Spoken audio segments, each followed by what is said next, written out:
সুপ্রিয় দর্শক, আপনাদেরকে স্বাগতম।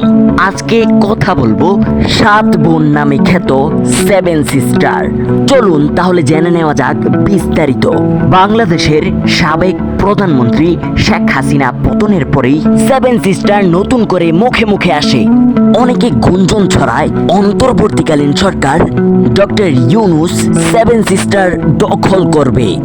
বাংলাদেশ দখল না করলেও চীন সরকার প্রায় 100 কিলোমিটার সেভেন সিস্টারের জায়গা দখল করে ফেলেছে। তবে মোদী সরকার বসে থাকেনি। হাজার দশক সৈন্য পাহারায় রেখেছিল, তারপরেও সেভেন সিস্টারকে রাখতে পারেনি ভারত। ভারতের এক সংবাদ মাধ্যম আনন্দবাজার পত্রিকায় উঠে এসেছে এই খবর।